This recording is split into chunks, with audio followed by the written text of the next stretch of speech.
और दिनांक 17 और 18 की रात में दो चोरों के द्वारा थावे भवानी के मंदिर में मुकुट, हार और कुछ और अन्य आभूषणों की चोरी की गई थी। इसमें क्योंकि प्रशासन और पुलिस के स्तर से चूक हुई थी, तो हम लोगों ने इसमें जो टीओपी प्रभारी हैं और वहाँ के जो अन्य कर्मी हैं, पुलिसकर्मी, उन पे सब पे कार्रवाई की थी। और क्योंकि चूक भयंकर थी, तो इसमें हम लोगों के स्तर से भी इसकी जो लापरवाही है उसकी हम लोग जवाबदेही लेते हैं, जिम्मेदारी हम लोग लेते हैं एज ए पुलिस अधीक्षक।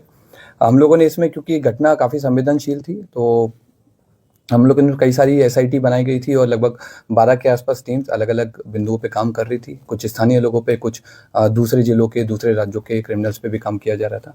उसी क्रम में हम लोगों ने एक व्यक्ति पे फोकस किया जिसका नाम दीपक राय है। ये इसके फादर का नाम देवानंद राय है। ये जमनिया थाना गाजीपुर का रहने वाला है और इसकी हम लोगों ने कल इटवा पुल से गिरफ्तारी की है और इसने अपने अपराध को स्वीकार किया है। इसके द्वारा पूर्व में भी कई सारे ऐसे मंदिर चोरी में अपराध किए गए हैं। इसी साल मार्च 2025 में इसके द्वारा महू जिले के कोतवाली थाने में शीतला माता मंदिर में चोरी की घटना कारित की थी, जिसमें जेल गया था और 13 नवंबर को जेल से छूटा है। जेल से छूटने के बाद में फिर इसने थावे मंदिर और पुणे के एक बड़े मंदिर की रेकी करना स्टार्ट किया। वहाँ के सोने मुकुट के बारे में इसने गूगल पे और यूट्यूब पे अच्छे से सर्च किया और 10 और 11 की रात में थावे मंदिर में आकर प्रॉपर रेकी की और जिस तरह से घटना कारित की गई है उसी तरह से इसके द्वारा रेकी किया गया। मंदिर के पीछे जो अंडर कंस्ट्रक्शन बिल्डिंग है उसमें चढ़ करके इसने देखा कि कैसे आना है, कैसे जाना है और किस तरह से पूरा प्लान करना है। ये उसने उस दिन पूरा स्ट्रेटजी बनाई और 17 तारीख की शाम को 5 बजे अपने घर से चलकर यहाँ पर थावे मंदिर में 11:45 के आसपास जिस तरह से रेकी की गई थी उसी तरह से इसके द्वारा घटना को कारित किया गया। कारित करने के बाद गांव के रास्ते से होकर पैठान पट्टी होकर के इसके द्वारा वापस अपने घर पे गया और अपने आभूषण को, जो अपना दूसरा साथी है, उसको इसने हैंड ओवर कर दिया ताकि पुलिस अगर इसको पकड़े तो आभूषण नहीं मिले। कितने लोगों ने मिलकर चोरी की घटना? अभी तक की जो हमारा अनुसंधान हुआ है और इससे पूछताछ में अभी तक हम लोग 2 लोगों पे काम किए हैं और 2 लोगों की संलिप्तता पूर्णतः पाई गई है। इसमें दोनों लोग आइडेंटिफाई हो गए हैं। एक व्यक्ति दीपक राय की गिरफ्तारी हुई है। उसके पास से हमको घटना में जो उस दिन घटना हुई थी उस वाला कटर हमने बरामद किया है, जो कपड़े पहने हुए थे वो बरामद किए हैं। फ़ोन बरामद किया है जिसमें उसके द्वारा थावे मंदिर के बारे में सर्च किया गया है और घटना कारित होने के बाद में भी उसने सोने की डिटेल PI 916 के बारे में पूरा उसने पढ़ा है।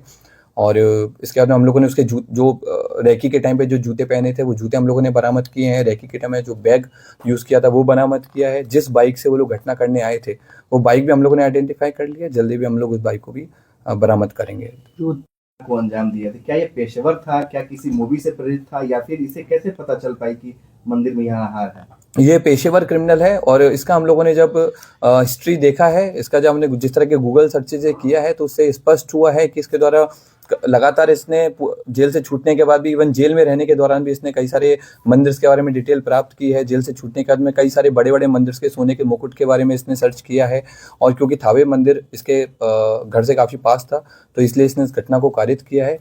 इसने कई सारी जो क्राइम थ्रिलर हैं, जैसे जो बिहार बेस्ड एक मूवी बनी है उस पर भी इसने सर्च किया, उसके बारे में पढ़ा कि कैसे पुलिस अनुसंधान करती है, कैसे पुलिस अपराधी तक पहुंचती है, कांड का उद्भेदन करती है, ताकि उन सारे तरीकों से बच करके इसके द्वारा उन सारे तरीकों को यूज़ करके पकड़े जाने से बचा जा सके। क्या तो उस दिन मोबाइल भी लेकर पहुंचा था? नहीं, उस दिन ये मोबाइल नहीं लेके आया था। इवन जिस दिन रेकी करने आया था उस दिन भी इसने इंश्योर किया था कि इसका कोई भी डिजिटल फुटप्रिंट थावे या फिर गोपालगंज में नहीं रहे, ताकि अगर पुलिस कल को अनुसंधान करे या फिर कोर्ट में आगे ट्रायल हो तो इसके ऊपर कोई ऐसा प्रूफ नहीं मिले कि ये यहाँ पर मौजूद। कितने केसेस में सर ये वांछित रहा है? अभी तक के रिकॉर्ड के हिसाब से हमको इसके ऊपर 5 केसेस मिले हैं, जिनमें बनारस में इसने बाइक चोरी की है, महू में इसने मंदिर चोरी की है और भी हमें लोकल सोर्सेज से पता लगा है कि पूर्व में भी कई सारे मंदिरों में चोरी कर चुका है, लेकिन वो अभी तक उद्भेदन नहीं हो पाए थे, इसलिए इसका नाम नहीं आया है।